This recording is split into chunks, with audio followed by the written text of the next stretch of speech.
वासुदेवाय नमः। स्वस्ति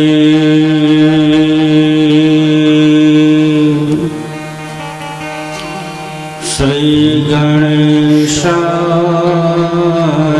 नमः। श्री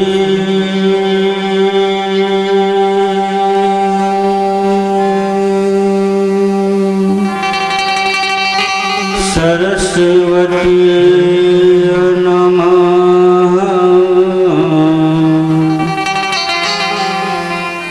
श्री सद्गुरु देवाय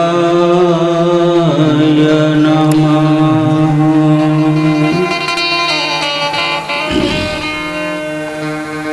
वंशे विभूषितधरा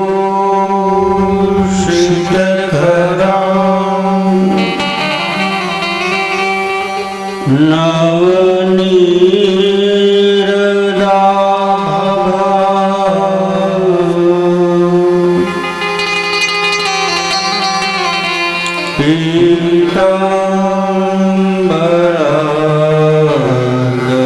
पीताम्बरधरुणीं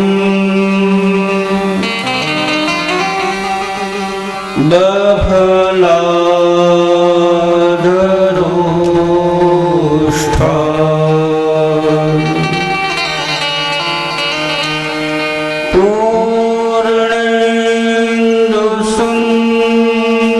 पूर्णेन्दुसुन्दरमुखा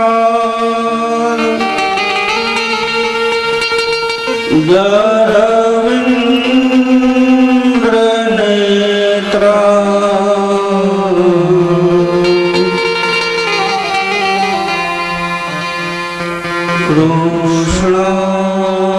कृष्णाकरं किमपीता त्वमहं न जाने।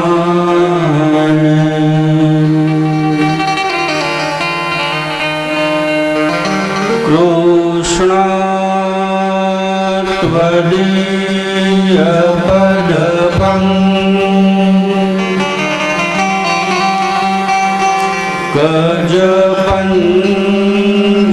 गजपञ्जरान्ते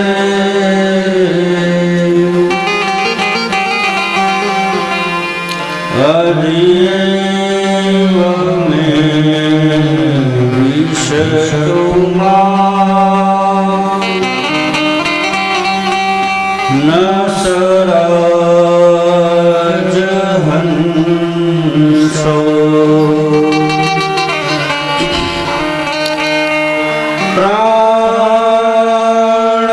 प्राणप्रयाण समये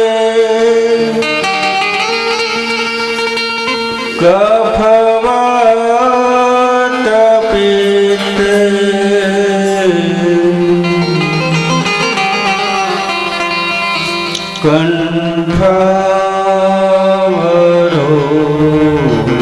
कण्ठावरोदनविधो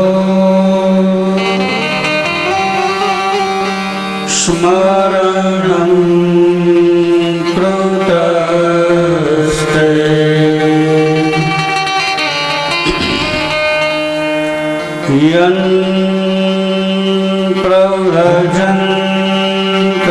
यन्प्रव्रजन्तमनुपे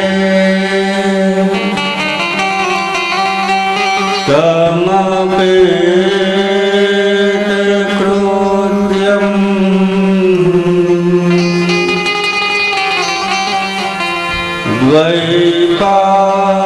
द्वैपायनो विरहका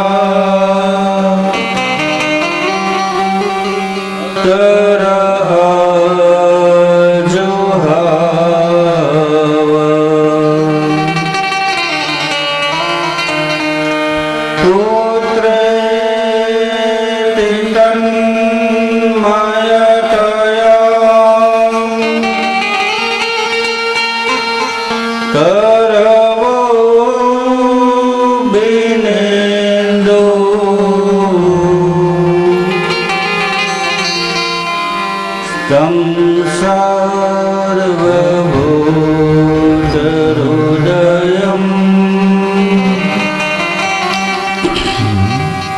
मुनिमानतोऽस्मिन्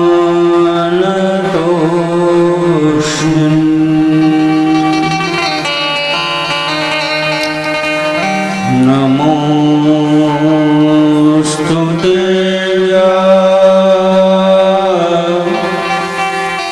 सविशालबुद्धे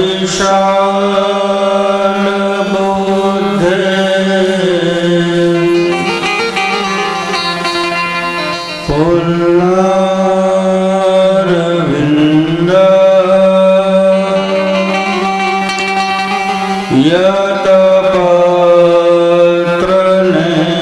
यतपत्रनेत्रम्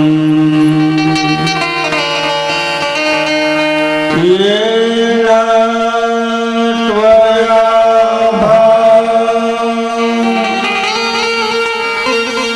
रटते लपूर्णा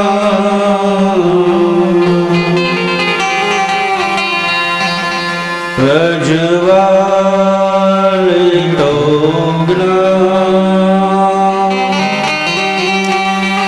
न मया प्रदीप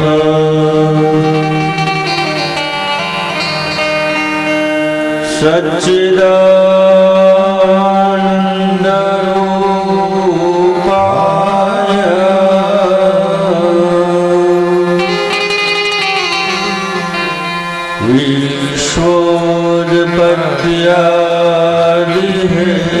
विश्वोत्पत्त्यादिहेतवे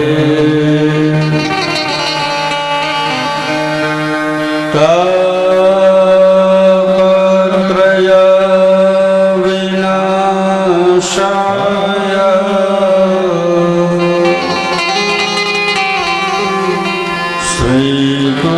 श्रीकृष्णाय वयं नुमः।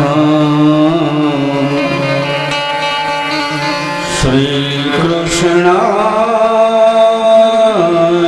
वयं नुमः।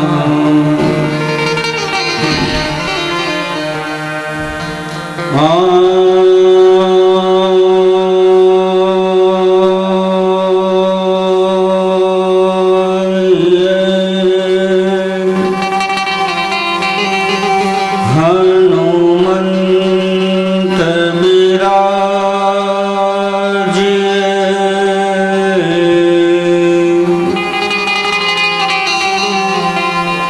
कथा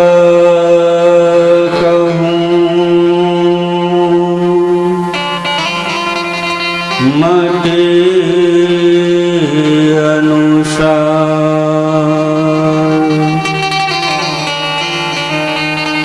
प्रेम सहित गाने धरूं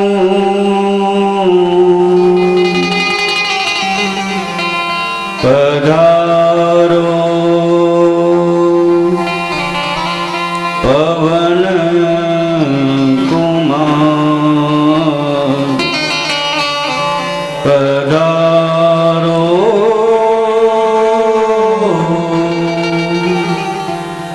पवन कुमार।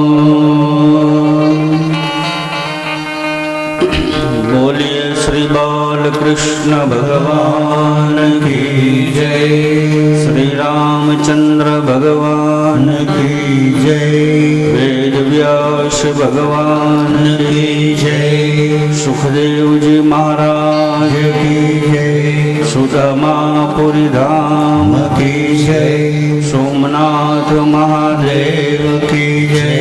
श्री द्वारिकाधीश की जय। भागवत भगवान की जय। सद्गुरु भगवान ने जय।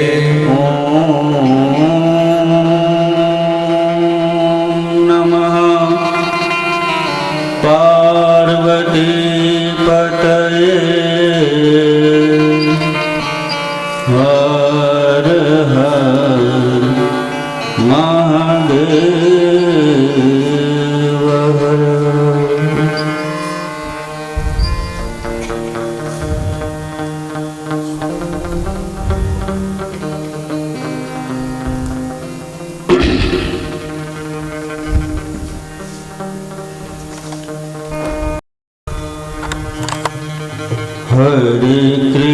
Krishna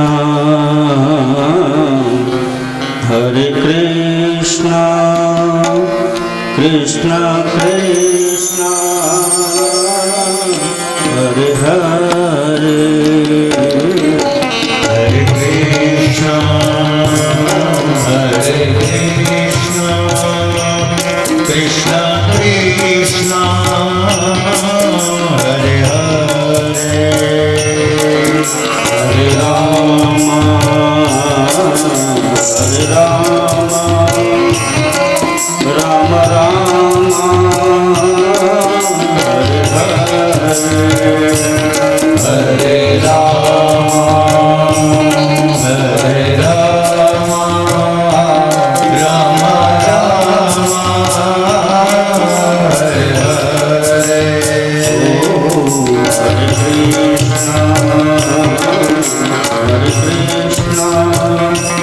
Krishna Krishna Hare Hare Hare Krishna Hare Krishna Krishna Krishna Hare Hare Hare Rama Hare Rama Rama Rama Hare Hare Hare Rama Hare Rama Rama Rama Hare Hare Hare Krishna Hare Krishna Krishna Krishna Hare Hare Hare Krishna Hare Krishna Krishna Krishna Hare Hare Hare Rama Hare Rama Rama Rama Hare Hare Hare Rama Hare Rama Rama Rama Hare Hare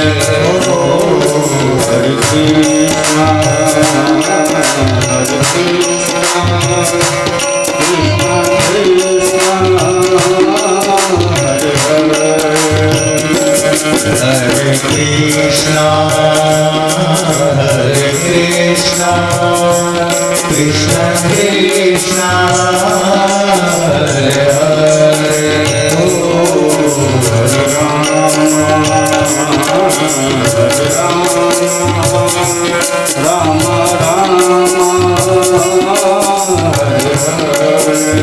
Hare Rama Hare Rama Rama Rama Hare Hare Hare Krishna Hare Krishna Krishna Krishna Hare Hare Hare Krishna Hare Krishna Krishna Krishna Hare Hare Hare Rama Hare Rama Rama Rama Hare Hare Hare Rama Hare Rama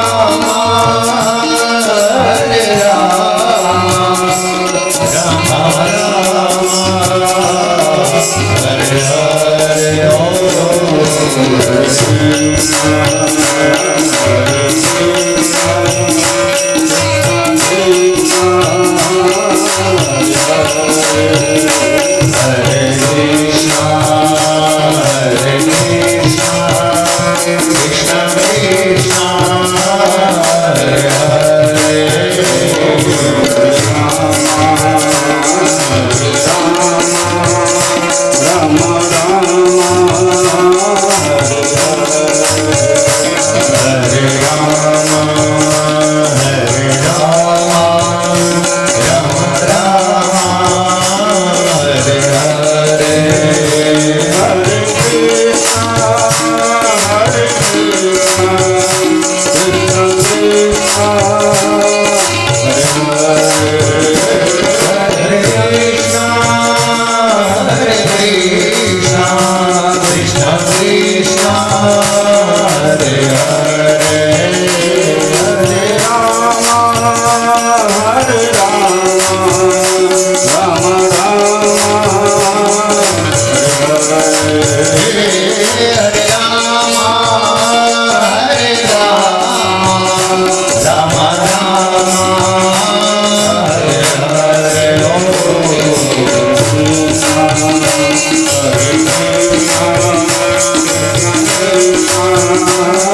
પરમ કૃપાળુ પરમાત્મા શ્રી હરિની અહેતુ અને અસીમ કૃપાથી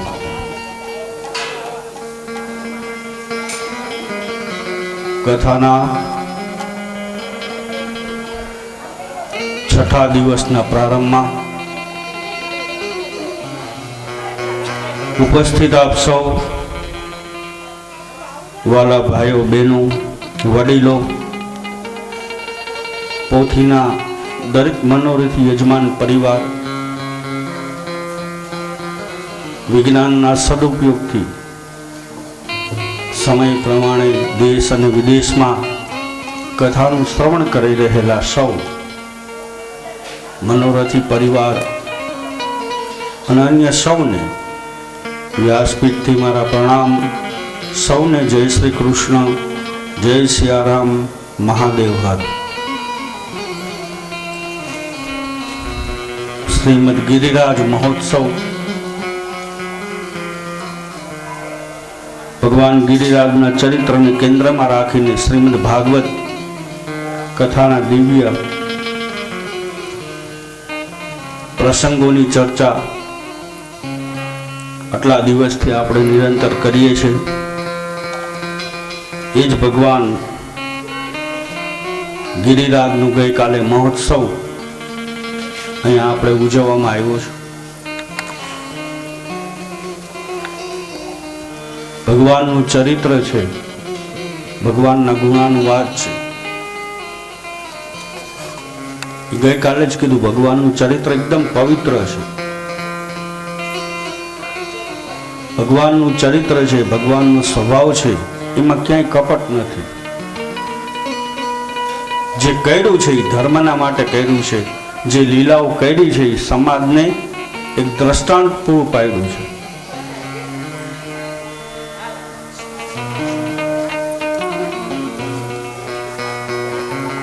એ ભગવાનના ચરિત્રમાંથી તમારે અને મારે શું શીખ લેવી?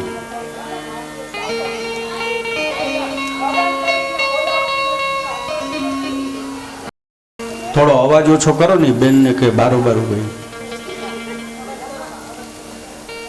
કારણ કે હવે વોલ્યુમ મધ્યમ નથી પાછું.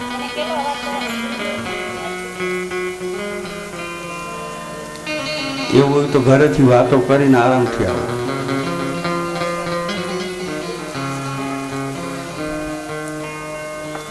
તો ભગવાનનું ચરિત્ર છે એમાં આપણે બે અવતારને છે ને બહુ માનીએ છીએ.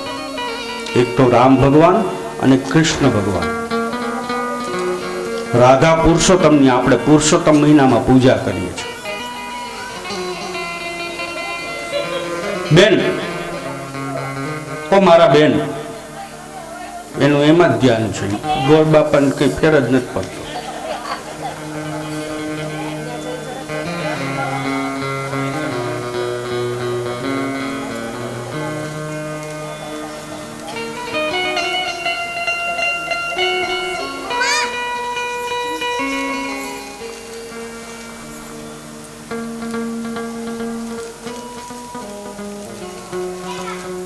રાધા રાધા કૃષ્ણ રાધા, રાધા રાધા કૃષ્ણ રાધા, રાધા રાધા કૃષ્ણ રાધા, રાધા રાધા કૃષ્ણ રાધા, રાધા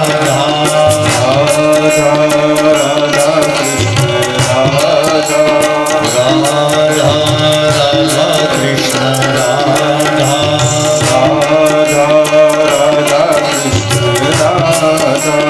રાધા રાધા કૃષ્ણ રાધા, અધિક માસની અંદર આપણે બધા પુરુષોત્તમ મહિનો આવે, જ્યારે 2 વર્ષ પૂરા થાય ને ત્રીજે વર્ષે આવે, ત્યારે આપણે રાધા પુરુષોત્તમની પૂજા કરીએ છીએ. પૂર્ણ પુરુષોત્તમ ભગવાનની પૂજા કરીએ છીએ. કોઈ કોઈ ઘરે આખા મહિનાનું મંડળ ભરવામાં આવે, એની પૂજા થાય, પછી મંડળની પરિક્રમા થાય.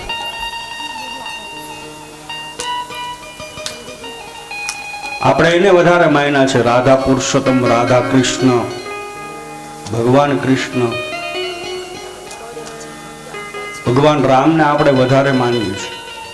આપણા જીવનમાં રામનું આદર્શ બહુ છે. આપણે કોશિશ કરીએ છીએ કે રામ જેવું આપણે જીવન જીવીએ. ત્યારબાદ ત્રીજા કોઈ દેવ હોય તો એ ભગવાન શિવ છે. દરેક ગામની અંદર, દરેક ગામડાઓની અંદર આ 3 મંદિરો આપણે વધારે પડતા જોવા મળે છે. આ 3 દેવ છે એ જીવન જીવવાના મોટામાં મોટા આદર્શ છે. સૌથી વધુ પરિવાર હોય તો એ ભગવાન શિવનો છે. શિવ અને પાર્વતી, એના 2 દીકરા ગણેશ, કાર્તિક, એનો પાછો પરિવાર. રિદ્ધિ, સિદ્ધિ, લાભ, શુભ, એટલે શિવ પંચાયત દેવ કહેવામાં આવ્યું. શિવ મંદિરમાં તમે દર્શન કરવા જાઓ, સૌથી પહેલા નંદી મહારાજ બેઠા હોય. નંદી છે ને ધર્મનું પ્રતીક છે, એટલા માટે આગળ બેઠા છે શિવની સામે જોઈને કે પેલા આપણે નંદીની આજ્ઞા લેવી પડે. નંદી આપણે પેલો પ્રશ્ન પૂછે કે તું મારા મહાદેવને મળવા આવ્યો છે, તો તારામાં ધર્મ છે, તું ધર્મવાન છે, તો તું આગળ જા, નકર અહીંયા ઊભીને પગે લાગી. નંદી પૂછે આપણે, એમને શોખથી નથી બેઠા. આપણામાં ધર્મનું કેટલું પાલન છે, આપણામાં ધર્મ કેટલો આપણે એને માનીએ છીએ, આપણે કેટલા ધર્મવાન છે, એમાં જો આપણે ખરા ઉતરીએ તો નંદી મહારાજ કહે કે હવે આગળ જા, સીધું મહાદેવ સુધી પહોંચવા નથી. આપણે કહીએ હા, જેટલી મારી શ્રદ્ધા છે, જેટલી મારી શક્તિ છે, એટલી હું બને એટલો કોશિશ કરું છું કે ધર્મનું પાલન કરું છું, સત્યના માર્ગે ચાલું છું, સાચો ધર્મ નિભાવું છું. ધર્મના ઘણા બધા પ્રકારો હોય. પરિવારનું ભરણ પોષણ કરી ધર્મ છે. પરિવારનું ભરણ પોષણ કરવું, પરિવારમાંથી કોઈ વિખૂટો ના પડે, એ પણ એક ધર્મ છે. કોઈ સેવાના કાર્ય કરતા હોય, કોઈ સત્કર્મ કરતા હોય તો એ પણ ધર્મ છે. કોઈ ગરીબ માણસોના છોકરા છે જે ભણી નથી શકતા, પૈસાના અભાવે, એવા વ્યક્તિને આપણે એને કંઈ ભણવાનો થોડો ઘણો પણ ફીનો ખર્ચો આપ્યો, એ પણ ધર્મ છે. કોઈને દવાના પૈસા આપ્યા અથવા કોઈને દવાઓ લઈ દીધી, એ માનવ ધર્મમાં આવે છે બધું.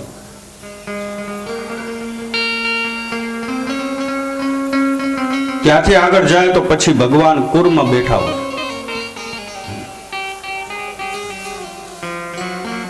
નંદી મહારાજની નીચે.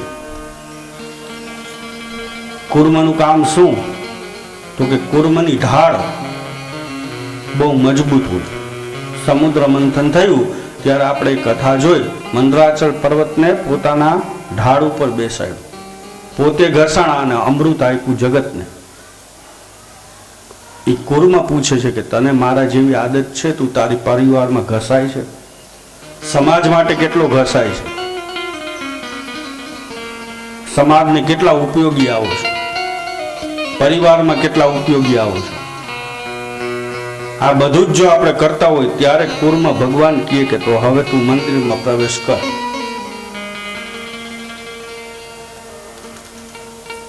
એ શિવના મંદિરમાં પ્રવેશ કરીએ એટલે પેલા સીધો અભિષેક શિવલિંગ ઉપર નથી થતો. ભગવાન શ્રેષ્ઠ ભગવાન નાગ દેવતા બેઠા હોય, એની પૂજા કરીએ પેલા નાગ દેવતા આપણે પૂછે.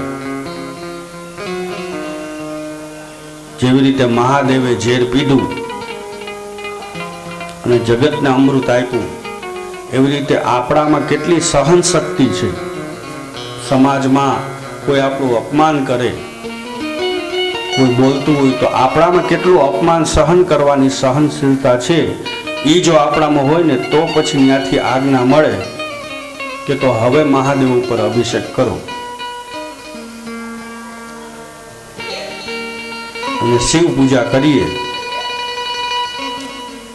ત્યારે એનું ફળ આપણે મળે. વિનાશવાળો દેવ મહાદેવ છે. ત્રણ દેવ મુખ્ય છે એ આપણે બધા જાણીએ છીએ. ભગવાન વિષ્ણુની પૂજા કરો ને એટલે વિષ્ણુ ભગવાન ભરણ પોષણનું કામ કરે છે.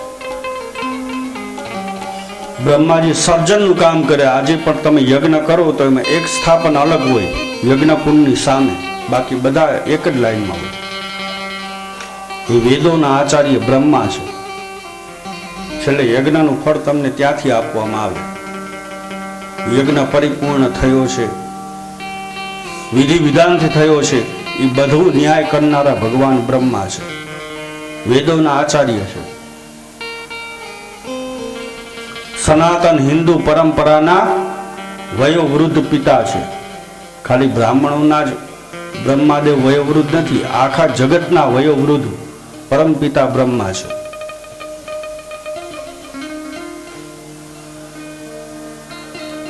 ગમે તે પંથની અંદર, ગમે તે ધર્મની અંદર તમે માનો, ઘણા ધર્મ એવા જોયા છે કે ભગવાન શિવનું નામ ન લે.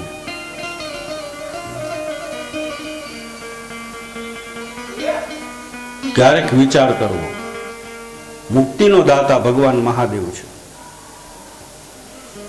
સ્વયં ગિરિરાજ એને પૂજે છે. સ્વયં કૃષ્ણ ભગવાન શિવને પોતાના ઈષ્ટદેવ માને છે. એટલે હરિ ને હર એક છે. એનામાં કોઈ ભેદ નથી. આપણે ઉપરથી અહીંયા આવ્યા ને પછી આપણે એટલા બધા ભેદભાવ કરી નાખ્યા. 33 કરોડ દેવતાઓ ઉપર ભેગા હંપીને રહે છે, પણ અહીંયા આપણે નોખા કરી નાખ્યા. જેવું આપણે ગમે એવી રીતે આપણે ભગવાનને રાખીએ છીએ. નકર નિયમ છે, આપણા ઘરે કોઈ મહેમાન આવ્યો હોય તો આપણે એને પૂછીએ તમને ફાવે એ રીતે તમે કયો, અમે એવી તમને સુવિધા આપીએ, તમને જે ફાવે એ કયો. એવું આપણે ભગવાનને નથી પૂછતા કે તમને કેવું ફાવે છે.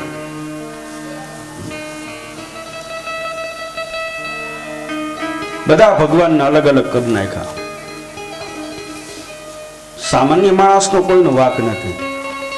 તો જે પંથ બન્યા છે, એની જે ગાદીઓ બની છે, એ મૂળ શરૂઆત ત્યાંથી છે. જે કોઈ નવો પંથ બને, તમે ઘણી જગ્યાએ જોયું હશે, ઘણા બધા પંથોમાં શ્રીમદ ભાગવતનું શ્રવણ થાય છે, વાંચન થાય છે. નામ ખાલી શ્રીમદ ભાગવતનું હોય, પણ તમે જ્યારે ત્યાં અંદર પ્રવેશ કરો ને સાંભળવા જાઓ ત્યારે આ બધી કથા જે તમને અહીં કહેવામાં આવી છે ને એનાથી વિપરીત કથાઓ જ ચાલતી હોય. પોતાનું મહાન દેખાડવા માંગે છે, અમારા ભગવાન આમ છે, અમે કઈ છે. સંપ્રદાય વિશેષ ઉપર ભાગવતના નામે ચડી જાય છે, જ્યારે ભાગવત તો સમભાવને લઈને ચાલે છે. આ તો વંશ વેલો છે, આની અંદર બધાની કથા છે.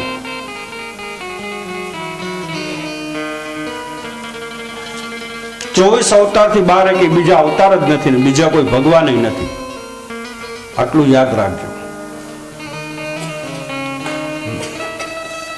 કોઈ કે આ અમારા ભગવાન છે ને તો એ ભૂલી જાજો.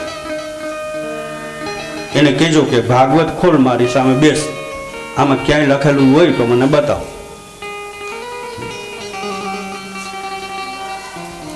ચોવીસ અવતારથી બાર બીજો કોઈ અવતાર નથી. એ 24 અવતાર માંથી જે આવ્યા છે ને એ બધા ભગવાનના ભક્તો છે. પછી પોતે ભગવાનનું નામ એવું પ્રસ્થાપિત કરી અલગ વસ્તુ છે. બાકી શાસ્ત્રમાં 24 અવતાર સિવાય બીજી કોઈ વાત નથી.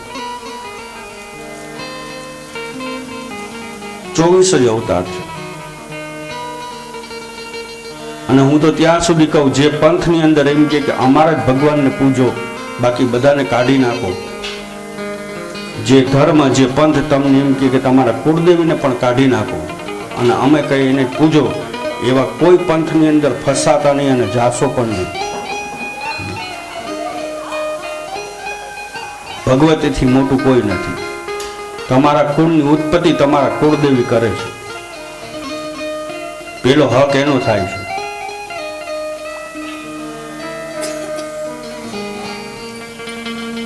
કોઈ એમ તમને કહે કે અમારા પંથમાં આવતા રહ્યો અને પછી એમ કે તમારા ઘરે પધરામણી કરે ને એવું કે આ કુળદેવીની એની કઈ જરૂર નથી, તો એને એટલો પ્રશ્ન કરવો કે તું મા વિનાનું ઉપરથી ટાઈપકો છે ભાઈ. સીધો ભગવાને ઘા કર્યો પોટલું વાળીને. તું અજર અમર છે તો અમે તારું માની.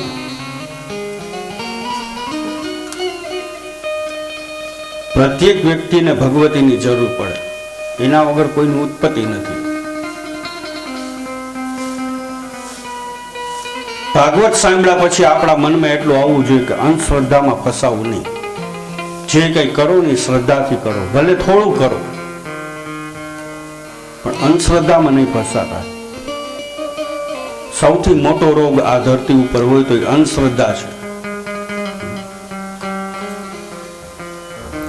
પૂજા કરાવવાનો હક, એક વસ્તુ યાદ રાખજો, ભગવાને જેને જે કાર્ય સોંપ્યું છે ને એ જ કરવાનું છે. બ્રાહ્મણ ક્યારેય ક્ષત્રિય નથી થઈ શકતું, ક્ષત્રિય ક્યારેય બ્રાહ્મણ નથી થવાનું. ઘણા બધા પંથના લોકો એવું કહે કે અમે પૂજા કરાવી દઈશું, બ્રાહ્મણની શું જરૂર છે. તો એટલું યાદ રાખજો, કોઈ પણ વ્યક્તિ પૂજા તમે કરી શકો ઘરે બેઠા બેઠા, પણ એનું ફળ તમને બ્રાહ્મણ સિવાય કોઈ આપી નથી શકતું. તમે જપ કરી શકો, તમારા જપ પૂરા થાય પછી એનો 10ાંશ હોમ એટલે એનો 10મો ભાગ કાઢવા માટે, યજ્ઞ કરવા માટે બ્રાહ્મણને બોલાવવા પડે. એ બ્રાહ્મણ 10ાંશ હોમ કરે અને પછી છેલ્લે બીડું હોમાય ત્યારે એનું ફળ તમને આપે. આ એક વ્યવસ્થા છે, એક પરંપરા છે.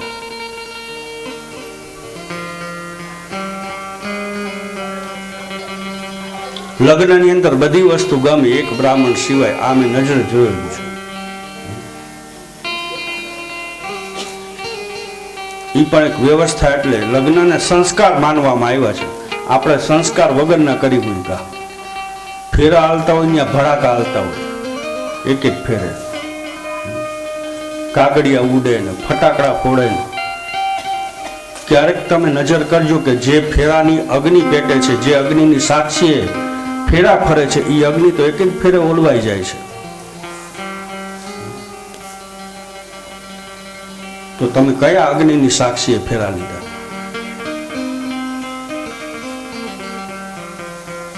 ફેરા હાલતા હોય ત્યારે તો આમાં એવો નિયમ છે કે લગ્ન મંડપની અંદર વર કન્યા, એક ગોર મહારાજ અને જેનો ફેરો હાલતો હોય દીકરીના મા બાપ હોય તો આટલા સિવાય બીજું કોઈ પણ વ્યક્તિ લગ્નના મંડપની અંદર બીજું કોઈ વ્યક્તિ હોવું ના જોઈએ.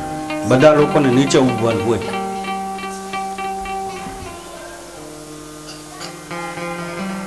ચપ્પલો પહેરી પહેરીને ચડી જાય છે. નથી સ્થાપનનું ધ્યાન રહેતું, નથી યજ્ઞનું ધ્યાન રહેતું. સ્થાપનને ઠેલા મારતા જાય. ખેતરપાળને પગ અડાડવાનું હોય, નાખી દે ગણપતિને ઊંધા. પરંપરાઓ આપણે નહીં સાચવીએ તો બીજું કોણ સાચવશે? આવું નથી થતું એટલે બીજા ધર્મના લોકો, બીજા પંથના લોકો આપણા ઉપર હાવી થઈ જાય. કારણ કે આપણે જ આપણા સંસ્કારોમાં શ્રદ્ધા નથી. લગ્નને સંસ્કાર માન્યા છે. જો સંસ્કાર માની અને એની પરંપરા મુજબ વિધિ વિધાનથી લગ્ન કરો તો કોઈ તકલીફ ના આવે.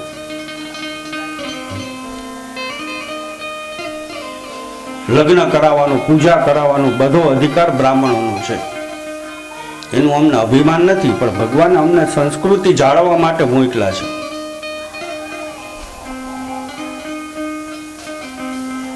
જેને જોઈએ એને અત્યારે લોકો બસ જલ્દીથી કથાકાર બનાવી દે, એમ નથી બનાતું. ગમે જ્ઞાતિના લોકો ચડવા માંડ્યા વ્યાસપીઠ, પણ આ વ્યાસનો એટલો મહિમા છે કે બહુ લાંબુ ના હાલે. પછી બોલવું શું 3 કલાક, 3.5 કલાક.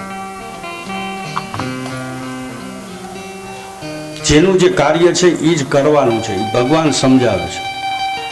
ભગવાન સ્વયં પોતે કૃષ્ણ પોતે અવતાર લઈને આવ્યા છે,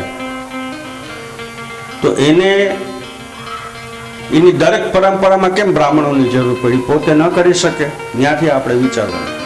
ભગવાન રામ પોતે પૂર્ણ પુરુષોત્તમ અવતાર છે, એને વિશ્વામિત્રની બધાની શું જરૂર પડવાની છે? એકલા જ કાફી છે. એના માટે રાવણને મારવો, રાવણનો વધ કરવો કઈ મોટી વાત નથી. છતાં શું કામ બધાની સહાય લીધી? શું કામ સેતુબંધની કથા આવી? લંકા સુધી સેતુ બાંધ્યો. નળ અને નીલની સહાય લીધી છે. શું કામ? પોતે તો માયાપતિ છે. માયા ગુણ ગોપાલ તુલસીદાસજી કહે છે. માયાથી પણ પરે છે. શું કામ હનુમાનજીને મોકલા કે તમે સીતાની શોધ કરો? સંકેત આપે છે ભગવાન જેનું જે કાર્ય છે ને એને નિષ્ઠાથી કરવું, શ્રદ્ધાથી કરવું, અંધશ્રદ્ધામાં ન ફસાતા. આટલા દિવસની કથામાં તમને કયો વિષય, કયો વિચાર મનની અંદર ઉતરો મને ખ્યાલ નથી, પણ એટલી એક ગાંઠ બાંધી લેજો કે આજથી ક્યારેય અંધશ્રદ્ધામાં નહીં ફસાવ. તમને ગમે ત્યારે મૂંઝવણ હોય તો આ ધરતી ઉપર ભગવાને બ્રાહ્મણોને મોકલ્યા છે. તમે તમારા ગોર બાપાને એને ફોન કરો કે હું આ મૂંઝાણું છું, સાચો માર્ગ તમને આપશે. આ પરંપરા છે. અગાઉના વખતમાં રાજા મહારાજાઓનું શાસન ડામાડોળ થતું ને તો પોતાના કુલ પુરોહિતને બોલાવતા. એની આજ્ઞા અનુસાર રાજ્ય ચાલતું.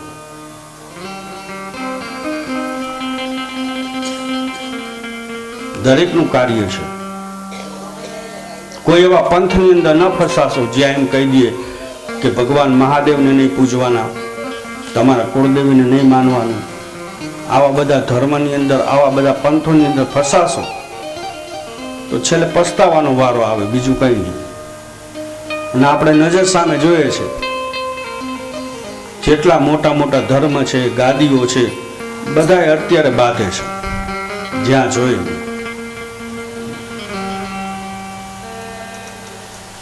જમીન માટે બાંધે એનું તો વાંધો નહીં, હવે તો ગાદી ઉપરના ઝઘડા આવી ગયા છે. ભગવાને ગાદીપતિઓ છે, પંથો છે, એ બધું આપ્યું છે, સમાજ માટે આપ્યું છે. અને કલયુગની અંદર જે ગાદીનો ખોટો ઉપયોગ કરે, જે ધર્મનો ખોટો ઉપયોગ કરે, એ કીધું ને સત્ય ક્યારેય છુપાતું નથી. નજર સામે આવી જાય, સમાજની સામે, એટલે આપણે શું થાય તો કે એના પ્રત્યે આપણી શ્રદ્ધા ઉડી જાય.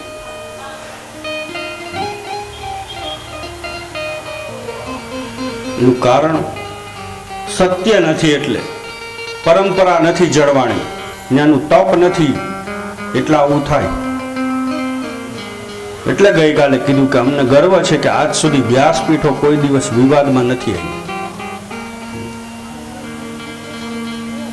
આ વ્યાસપીઠ છે.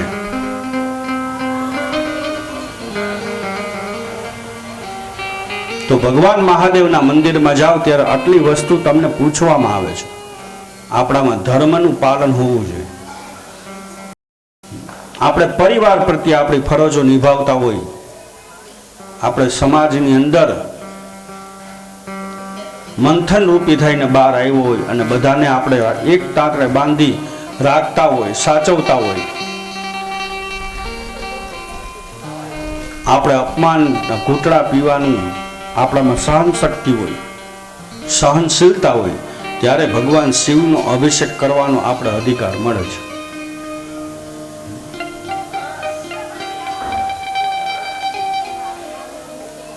હમણાં થોડો ટાઈમ પહેલા આપણા હાથલામાં શનિ મંદિર છે. ગઈ શનિ જયંતિ હાથલા દર્શન કરવા ગયો એટલે સ્વાભાવિક છે આપણે પૂજા તે બધું કરીએ એટલે પૈસા ત્યાં ભેટ આપવી જોઈએ. આ આપણી એક વ્યવસ્થા છે, પરંપરા છે કે જે પૂજા કરાવે, જે કઈ ધર્મનું જે કઈ કાર્ય કરાવે, સત્કર્મ કરાવે, એને આપણે છેલ્લે ભેટ આપવી જોઈએ. સ્વયં મહાદેવ જ્યારે કુંભજ ઋષિના આશ્રમમાં કથાનું શ્રવણ કરવા ગયા ત્યારે એણે પણ કુંભજ ઋષિને ભેટ આપી છે. શનિ મંદિરે ગયો એટલે ત્યાંના પૂજારી પહેલેથી જાય એટલે ઓળખે, હું મારા ગુરુ બધા સાથે હતા ગઈ શનિ જયંતિ. એટલે ત્યાં એક જણાએ 10 રૂપિયા ધૈર્યા, નજર સામેનો બનાવ છે. પછી પૂજા કરાવી, પૂજા થઈ ગઈ એટલે 51 રૂપિયા ધૈર્યા. પૂજારીએ જવાબ છે ને બહુ સરસ આપ્યો કે તમે ભગવાન આગળ ધરો છૂટા અને માગો બાધા. ઈ ના ચાલે. વાત સાચી છે. કરોડપતિ પણ ગમે એવો મંદિરમાં જાય ને તો ધર્મનું નામ આવશે ને ત્યારે લોભ આવી જશે. જોઈ લેજો, આપોઆપ આવશે. ખિસ્સામાં હોય 500 વાળું બંડલ પણ આખું બતાવે ખરી કે મારા ઘર આટલા રૂપિયા છે, પણ એ 500 વાળીનું બંડલ આખું ખોલે ને ત્યારે એમાં 50ની કે 10ની નોટ હોય ને એ જ ધરવાનું મન થાય. અને માગીએ શું તો કે ભાઈ હું કરોડપતિ બની જાઉં. પૈસાની જરૂર ભગવાનને નથી, એ તો લક્ષ્મીનો નાથ છે. એ આપે એટલું કોઈ ના આપે. પણ પૈસા એટલા માટે ધરવામાં આવે છે સત્કર્મની અંદર, આવા ભાગવત કાર્યો હોય, મંદિરો હોય કે એટલા માટે એમાંથી એની વ્યવસ્થા ચાલે. આપણા ઘરની અંદર જાણતા અજાણતા ક્યારેય અનીતિનો પૈસો આવ્યો હોય તો એ સત્કર્મમાં વપરાય એટલા માટે ત્યાં ધરવામાં આવે છે. બહુ સારી વાત કરી હતી કે ધરવા ટાઈમે તમે છૂટા ધરો અને માગો છો બાધા. બરોબર છે. શ્રીમદ ભાગવતમાં લખ્યું છે વેદ શાસ્ત્ર વિશુદ્ધિકૃત.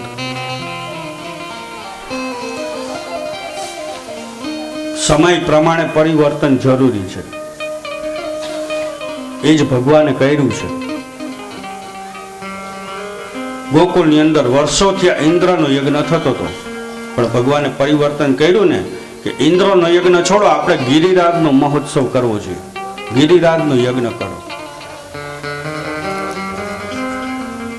અને ગિરિરાજનું યજ્ઞ એ ક્રાંતિકારી પગલું છે ભગવાન કૃષ્ણનું. ઇન્દ્રનો વિરોધ નથી કર્યો, પણ પેલો હક તેને મળવો જોઈએ. તો કે ઇન્દ્ર કરતા ગિરિરાજનો હક પહેલો છે, ગોવર્ધનનો હક પહેલો છે. કારણ ગોવર્ધન આપણું બધાનું ભરણ પોષણ કરે છે.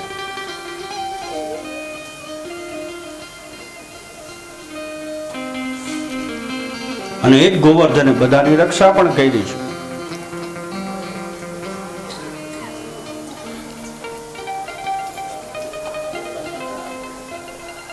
એક વાર્તા છે, દ્રષ્ટાંત છે, તમે બધા લગભગ સાંભળેલું હશે. ન સાંભળવું હોય એ ધ્યાનથી સાંભળજો, સાંભળવું હોય એ વધારે ધ્યાનથી સાંભળે.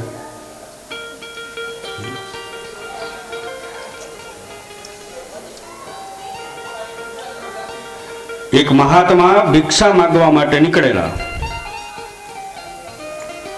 દરરોજ એનો ક્રમ ભિક્ષા માંગવા જાય અલગ અલગ ગામની અંદર. એક ગામની અંદર ભિક્ષા માંગવા નીકળેલા. તો એમાં એક મા બાપે એને ભિક્ષામાં છોકરાને આપી દીધો, લઈ જવાને.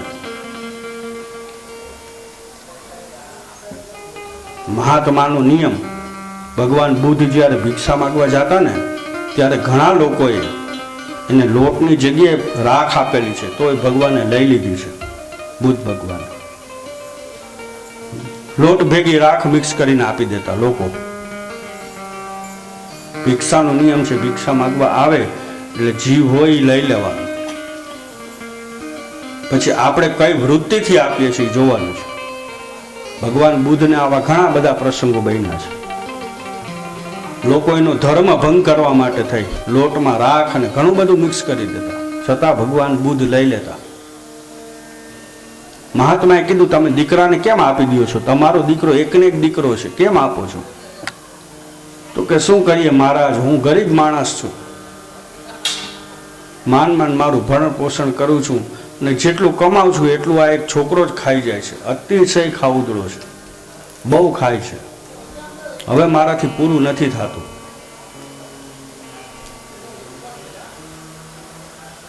મહાત્મા એને આશ્રમમાં લઈને આવ્યા. બહુ ખાતો ને એટલે એનું નામ અઢિયો અઢિયો બધા એને કહેતા. કારણ સવારે 2.5 શેર આટો 2.5 શેર લોટના રોટલા ખાઈ જતો, સાંજે 2.5 શેર. આખા દીમાં 5 શેર લોટ તો એકલો ઉપાડી જતો. કંટાળી ગયા મા બાપ, સાધુને આપી દીધો. સાધુએ કીધું, રહીશ મારી ભેગો આશ્રમમાં? તો કે હા રહીશ, પણ એક જ શરત, મારું ખોરાક એટલી છે, 2.5 શેર બપોરે ને 2.5 શેર સાંજે. મહાત્માએ કીધું, આશ્રમમાં અન્નની કમી જ નથી, તું તારે જેટલું ખાવું એટલું ખાજે. નિખાલસતાથી બોલ્યો, એના મુખ ઉપર નિખાલસતા હતી એટલે મહાત્માને વધારે ગયું. મહાત્મા લઈને આવ્યા ને થોડાક દિવસ આવ્યા એટલે એક આશ્રમનો નિયમ, દર એકાદશીનો ઉપવાસ થાય આશ્રમમાં. મહાત્મા ને એના શિષ્યો બધા લોકો ઉપવાસ કરે એટલે આગલે દિવસે બધી ચર્ચા થવા માંડી. એટલે 9 આવ્યો હતો એટલે મહાત્માએ કીધું, બેટા કાલે એકાદશી છે. અઢિયો કે એટલે શું કરવાનું? તો કે આખો દિવસ ફરાળ લેવાનું, જમવાનું નહીં, અન્ન ન ખવાય, ફલાહાર ઉપર એટલે ફ્રૂટ ઉપર રહેવાનું. અઢિયો કે આ ચોખવટ તમે મને પહેલા કરી હતી? મેં તો તમને પહેલા જ કીધું હતું ને કે મારે 2 ટાઈમ 2.5 શેર 2.5 શેર જોશે. તમે મને કીધું હતું કે આ એકાદશી નામની કોઈ તિથિ આવે છે અને તેથી ભૂખું રહેવાનું. તો એક કામ કરો, આપણે હાલતા, તમે તમારે રહ્યો, આપણાથી ઉપવાસ નહીં થાય. મહાત્માએ કીધું, બેટા સાંભળ તો ખરી, એક જ વાર છે, મહિનામાં 2 આવે. અઢિયો કે 2, આ ચોખવટ તો તમે હવે કરો છો એટલે મહિનામાં 2 વાર ભૂખ્યું રહેવાનું, એમ એ નહીં બને. તમારે રાખવું હોય તો મને મારું કાચો સીધો 2.5 શેર બધું આપો, તમારો નિયમ તમને મુબારક, હું તો જમીશ. અને ભગવાનની દયાથી મને બધી રસોઈ આવડે છે, ચિંતા ન કરો, હું આખો જઈને બનાવીશ. મહાત્માએ બહુ સમજાવ્યો પણ સમજો નહીં. એક જ જીત પકડીને બેઠો, કાં તો મને 2.5 શેર આટો આપો 11 ને કાં મને જવા દો. તમે તમારે 30 દી એકાદશી કરો, મને કઈ વાંધો નથી. મારાથી નહીં થાય. મહાત્માએ કીધું ઠીક છે, તું બધો કાચો સીધો 250 લોટ જે તાર બનાવ હોય ને લઈને જાય, પાછળ જંગલ છે ને ત્યાં જઈને બનાવજો માણીંગો કરી. અઢિયાએ કીધું વાંધો નહીં, ચિંતા ના કરો. અઢિયાના ગુરુએ કીધું પણ એક કામ કરજે, રસોઈ બની જાય ને પછી ઠાકરને થાળી ધરી દેજે, ભોગ લગાવજે, પછી તું જમજે. એટલે અઢિયાએ કીધું રૂબરૂ આવશે તો આમાં વધારી દો, મારું 250 અલગ રહેશે, એનું આમાં વધારીને આપો મને. ગુરુએ કીધું રૂબરૂ ના આવે, તારે ખાલી ધરવાનો ભાવ કરવાનો.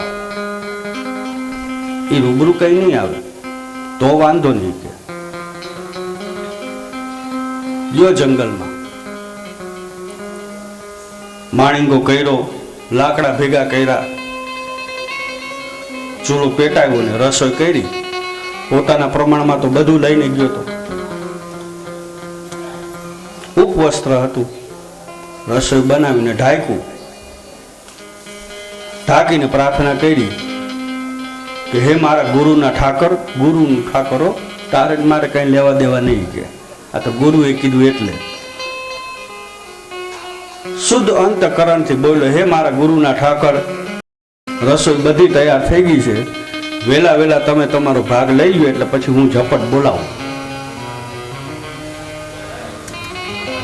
નાના બાળકે શુદ્ધ અંતકરણથી પ્રાર્થના કરી અને અયોધ્યામાંથી ભગવાન રામ ઊભા થયા એકાદશીના દિવસે. હજી તો પ્રાર્થના પૂરી થઈ ને આંખ ખોલી ત્યાં તો ભગવાન રામ બધું સાફ કરી ગયા. બેઠા બેઠા જમતા હતા. જે માણસને ભૂખ લાગી હોય ને એને વધારે મોડું થાય ને એટલે એનું મગજ બહુ જાય, જોજો. એટલે અઢિયાએ કીધું, એ ભાઈ કેમ કોણ છો તું? આ શું છે બધું? આ મારી રસોઈ બનાવીને ઉપર સીધા ઉતરી જ પડ્યા, કોણ છો તમે? ભગવાને કીધું, જમતા જમતા હું બોલતો નથી. અઢિયો કે તું બોલતો નથી, આ હું તો ભૂખો મરી ગયો ને. જમી લીધું પછી કીધું, કોણ છો તું? આ રસોઈ મારી હતી, તમે સીધે સીધા ઉતરી પડ્યા. ભગવાને કીધું, તે મને બોલાવ્યો ને હું આવ્યો છું, એમને નથી આવ્યો. તું કે કોણ? ઠાકર. મારા ગુરુ ના પાડતા હતા કે ઠાકર કોઈ દી આવે નહીં, તમે તો આવ્યા. ભગવાન કી તું જાણે, તારો ગુરુ જાણે. પણ અઢિયા રસોઈ બહુ સારી હતી, લે આ ઠામ વાસણ ઉટકી નાખજો, હું તો હાયલો. બધા વારસલ લઈને આવ્યો ને આશ્રમમાં કર્યો ઘા. ગુરુએ કીધું, છોકરા તું એકાદશી રહ્યો નથી, મને ગમ્યું નથી. ઠીક છે, હવે વાંધો નહીં, હું રહ્યો નથી. ગુરુ તમે મને છેતરો, તમે છેતરો ને તમારા ઠાકરે છેતરો મને. ગુરુદેવ કે કેમ? તમે કહેતા હતા કે ઠાકર આવે નહીં. રસોઈ બનાવીને જેવો થાળ ધર્યો, હજી તો પ્રાર્થના પૂરી કરવી પેલા તો સીધો ઉતરી જ પડ્યો તમારો ઠાકર. જેટલું બનાવ્યું હતું એટલું બધું ઉપાડી ગયા. કઈ શરમ જેવી ચીજ જ નથી એનામાં. છેલ્લે કહેતા ગયા કે રસોઈ હારી છે, ઠામ ઉટકી નાખજો. ઉટકો તમે, તમારો ઠાકર આવ્યો હતો. ગુરુને એમ કે આને ભૂખ વૈધી છે, ખોટું બાનું કાઢે છે, કાં કોક જંગલમાં આવી ગયું હશે. બીજી એકાદશી આવી. ગુરુએ કીધું કાલે એકાદશી છે. અઢિયાએ કીધું ખબર છે, પણ આ વખતે 5 શેર જોહે, કારણ કે ઓલો આવે છે ઠાકર. એટલે 2.5 શેર મારું, 2.5 શેર ઠાકરનું. ગુરુએ કીધું લઈ જા ને, ખાવું એટલું. બીજી એકાદશી આવી, રસોઈ કરી, પાછો નિયમ પાડે ગુરુએ કીધું એટલે. રસોઈ બની ગઈ, તુલસી પત્ર ધર્યું, ઉપવસ્ત્ર ઢાંક્યું, પાછી પ્રાર્થના કરી. અયોધ્યામાંથી રામ ભગવાન ઊભા થયા. સીતાજીએ રોક્યા, ગઈ એકાદશી ક્યાં બહાર જમી આવ્યા હતા એકલા એકલા, કીધા વગરના. ભગવાને કીધું, એક મારો ભક્ત છે ને, મને પ્રેમથી બોલાવે છે એટલે હું જાઉં છું. માં જાનકીએ કીધું તું એકલા જવાનું, મારો શું વાક? ભગવાને કીધું વ્યવસ્થા તો છે 2 જણાની, આજે 5 સર લઈને આવ્યો છે, પણ કઈ બોલવાનું નહીં, ગમે એ બોલશે. જો તમે છો ભવાની, સાક્ષાત જગદંબા, કઈ બોલવાનું નહીં, ચૂપચાપ ખાઈ લેવાનું. એ ગમે એ બોલે એના સામું ધ્યાન નહીં દેવાનું, જમવામાં ધ્યાન આપવાનું. તો લઈ જાઓ. સીતાજી કે ભલે. જેવી આને પ્રાર્થના પૂરી થઈ કે તો રામ ને સીતા 2 જમે. ખબર છે કે જમતા જમતા તો ઠાકર બોલતા નથી. જમી લીધું પછી કીધું ઠાકર, તો કે હા. આ ભેગા આવ્યા બેન કોણ છે? ભગવાન કે મારા પત્ની છે. એમ પરણેલા છો? ભગવાન કે હા. તો મારો ગુરુ તો એમ કે લગ્ન કરાય નહીં, આ નહીં તે નહીં, સંસારમાં કઈ રહેવાય નહીં, તમે પરણેલા છો. ભગવાન કે તારા ગુરુને ખબર, પણ અગિયાર રસોઈ તો સારી હતી. અડિયું કે ખાઈ લીધું ને 2 જણાએ. બેનને મજા આવી ખાવામાં?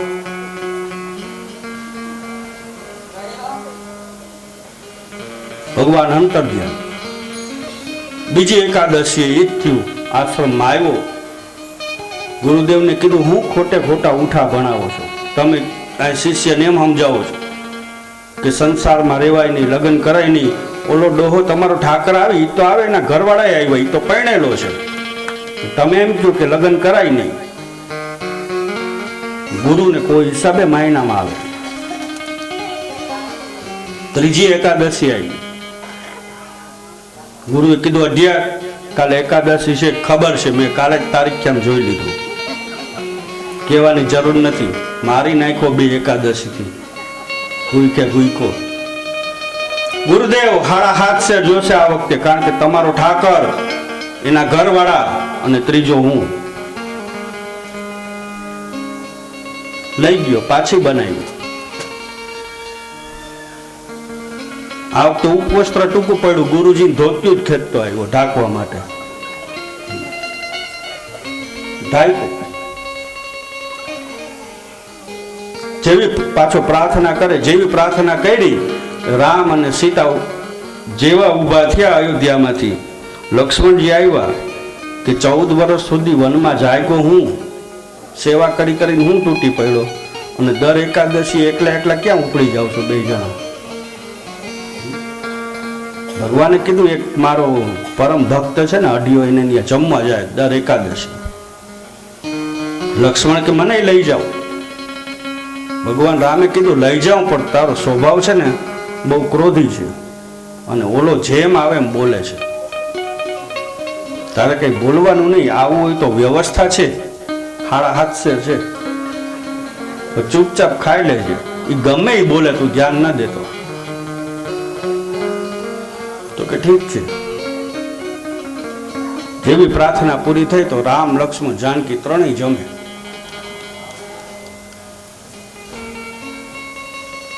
જમી લીધું એટલે અઢિયાએ કીધું ઠાકર, તમે પોતે આ બાજુમાં તમારા આ ત્રીજો ભાઈ કોણ છે?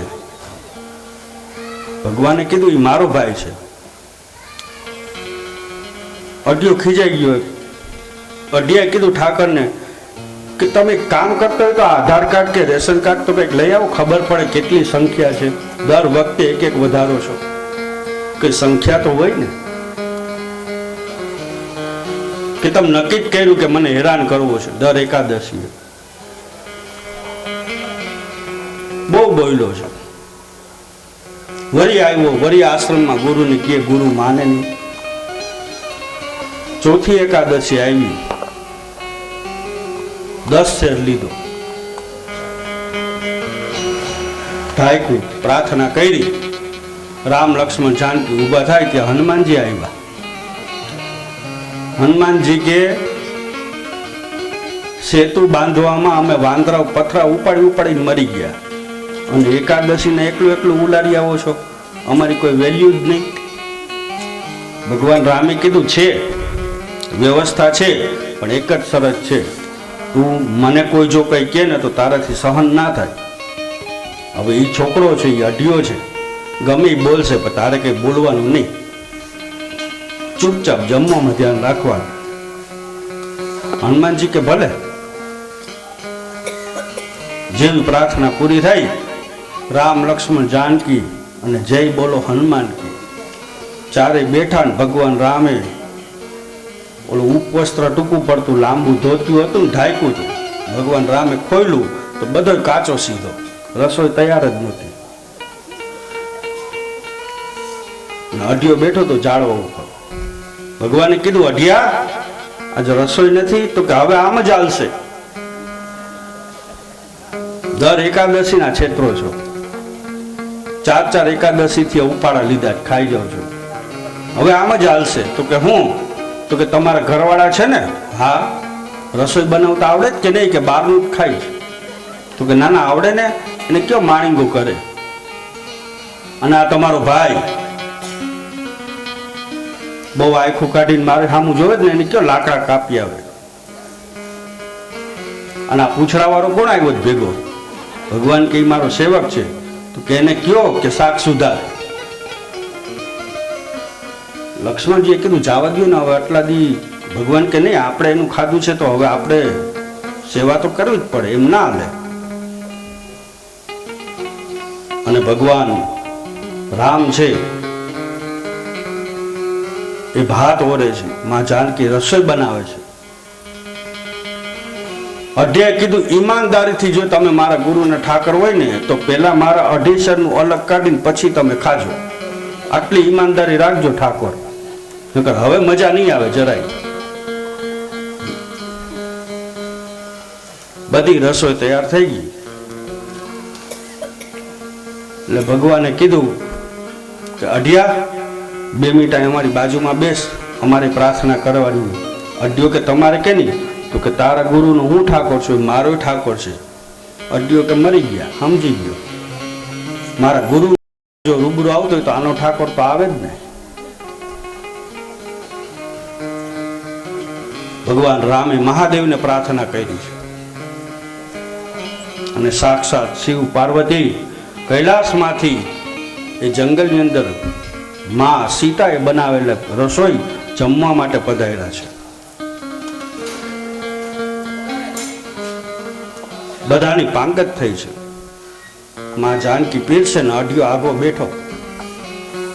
સમજી ગયો કે આજે કઈ આવવાનું નથી હાથમાં. ઠાકરનો આટલો જો ખોરાક હોય તો એના ઠાકરનો તો ખોરાક કેવડો હોય.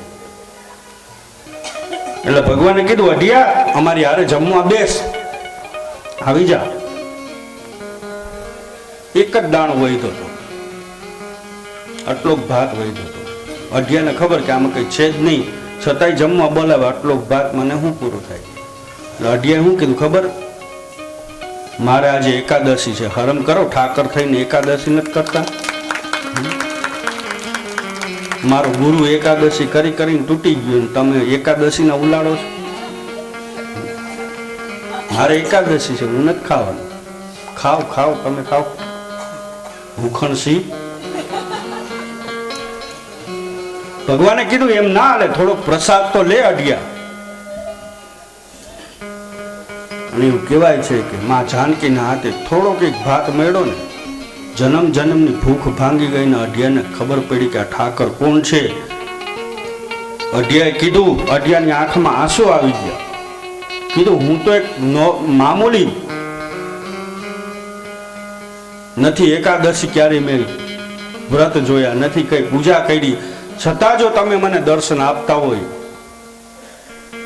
તો મારો ગુરુ તો વર્ષોથી એકાદશી કરે, તમારું પૂજન અર્ચન તપ આદિ ઘણું બધું કરે છે. હું એને લઈને આવું છું ત્યાં સુધી તમે જો અહીંથી હૈલા એને દર્શન દીધા વગર તો તમને રામ દુહાય છે. અને અઢિયો એના ગુરુને લઈને આવ્યો છે, આંખમાં આંસુ છે.